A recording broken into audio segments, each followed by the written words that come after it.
Spotify surprised us all recently with their huge deal with the Joe Rogan YouTube podcast, making this an exclusive on their platform moving forward. The deal is valued to be worth around $100 million, which is groundbreaking and could be the new norm of YouTube talent getting bought out by large corporations to create content that is exclusive to their platforms.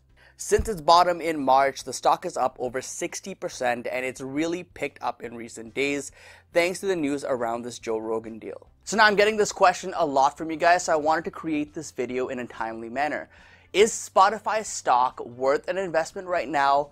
Does this deal change my investment thesis on Spotify? And should we potentially look into this company more to figure out if this stock is undervalued and if we can actually make some pretty good gains here by investing in this company here today? So what I'm going to do in this video is look at their financials, the fundamentals, kind of understand this business from the numbers perspective, and then I'm also going to share with you guys whether I plan to invest in this company, and if so, what price would intrigue me. So this video took a lot of research like most of my videos do, and if you appreciate that, all you have to do is hit that like button down below to show your support. So as with most companies that have a subscriber base and their goal really is to grow that subscriber base because that's how they make their money, we have to look at metrics like daily active users and monthly active users to figure out how this business is growing. In Spotify's case, they have 286 million monthly active users, which is up a healthy 31% year over year, but only 124 million of these users are paying subscribers.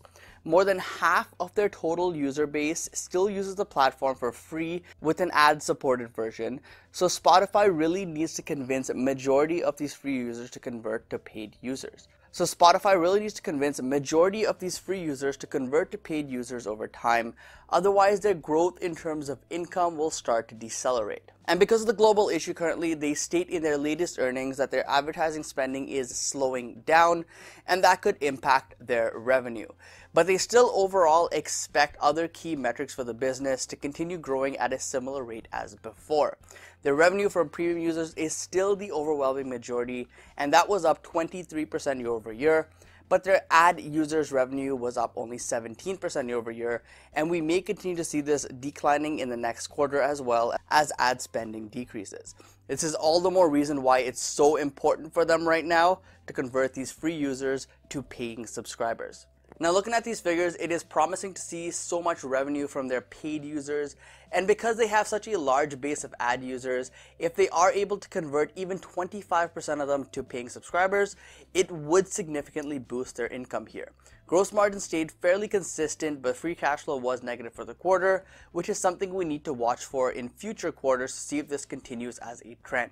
This could very well be a temporary hiccup for the business, but if we see this continuing, that'll be cause for more concern. Now I'm sure you're wondering, as I was as well when I was looking into this company, how Spotify did during the lockdown period, because you would think, people are home, maybe they're listening to more music, maybe the user base grew significantly, and Spotify did shed some light here on this. So according to the company, in hard-hit markets where lockdown started early, they saw engagement and usage drop significantly. But on the plus side, they did start to see some recovery in April, which is a positive sign overall.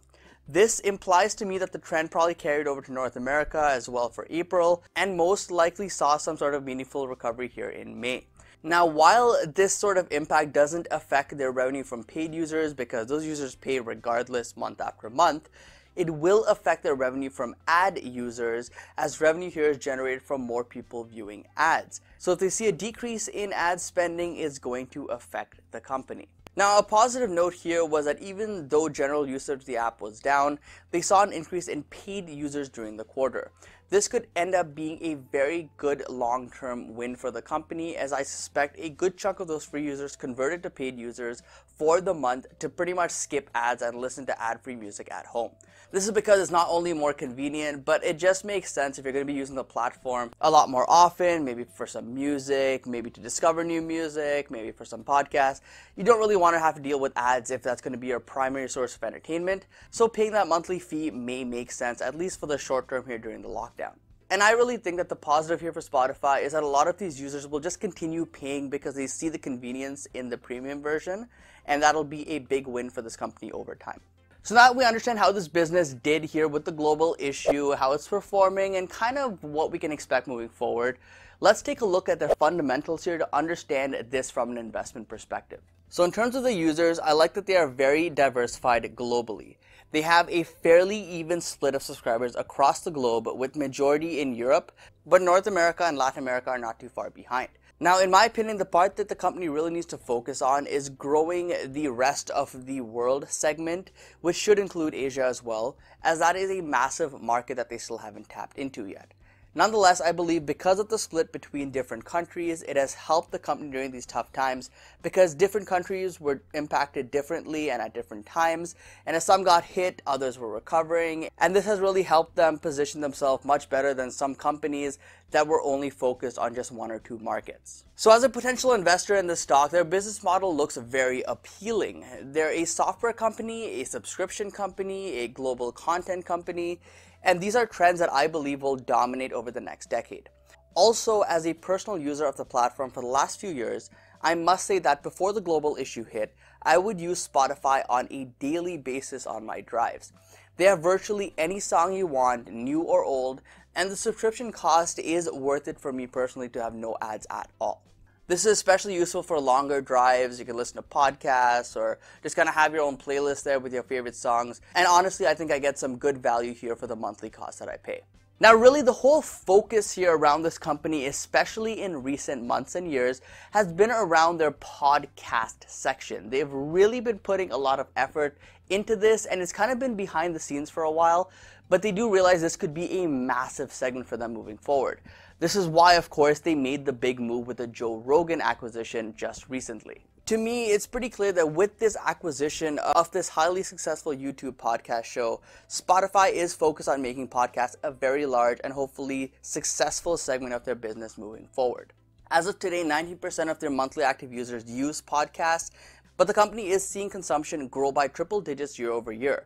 This tells me that it's pretty clear that this is a strong trend that should continue to grow as the subscriber base grows. As of today, there's over 1 million podcasts available on the platform, and they have noted that they have more than 60% of them powered by Anchor.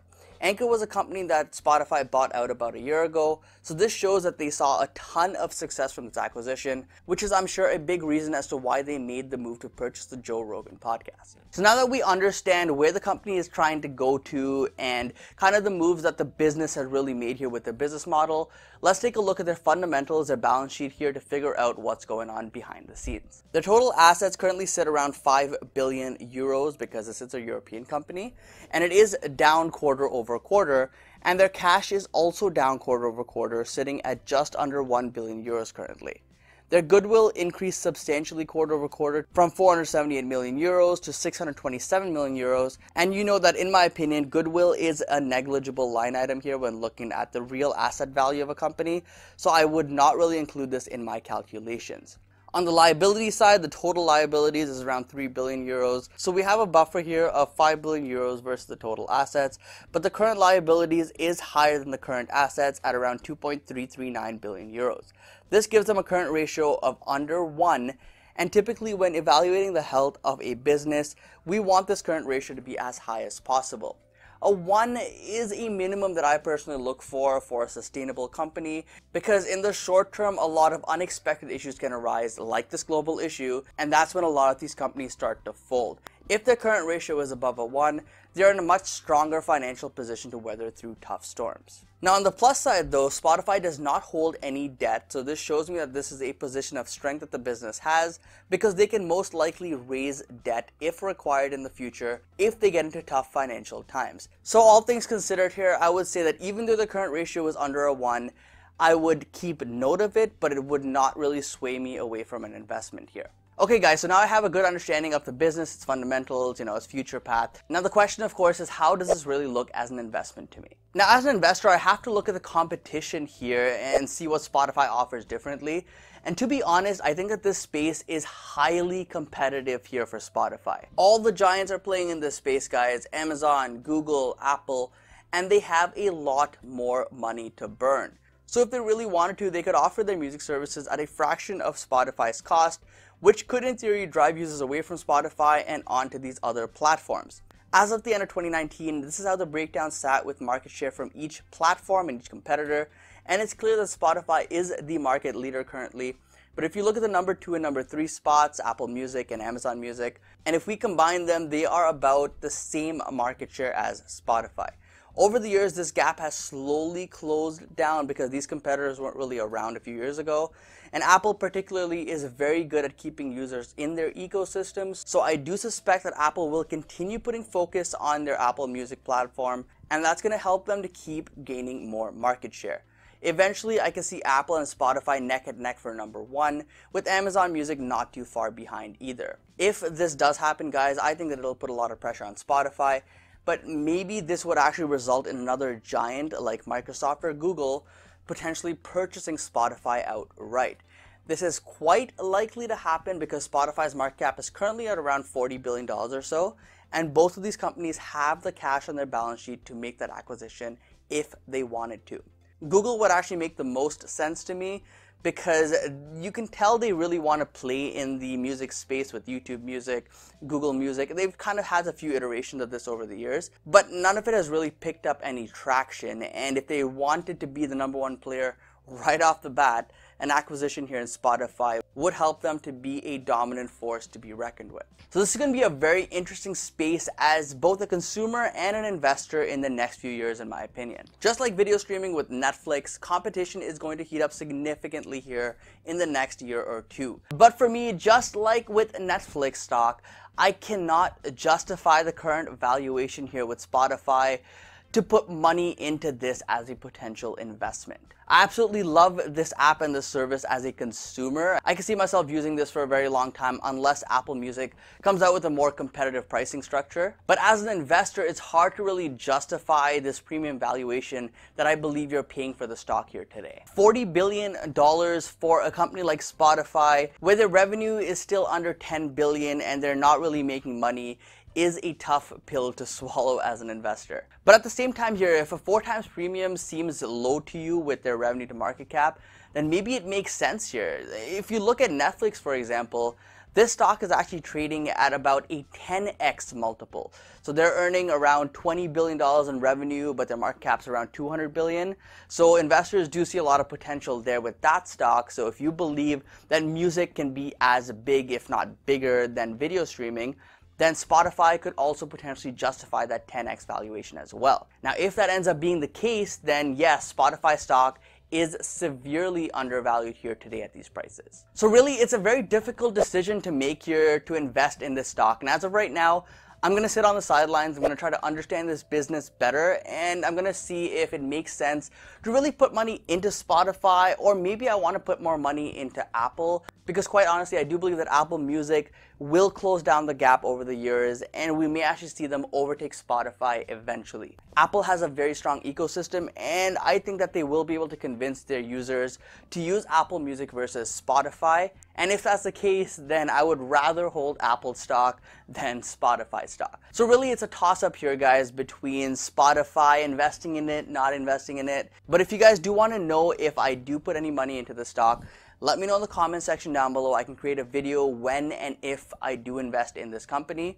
And if you're investing in this company right now, let me know in the comment section down below on your best bullish thesis on this stock. I'm going to read every single comment because I do love this service as a consumer. I do want a reason to invest in this company, but from a valuation perspective, I'm still having a hard time justifying it. Guys, as always, drop a like down below if you enjoyed this video or found any value in this whatsoever. Hit that subscribe button down below as well if you're brand new here. But either way, don't forget to invest positively, and I'll see you in the next one. Peace.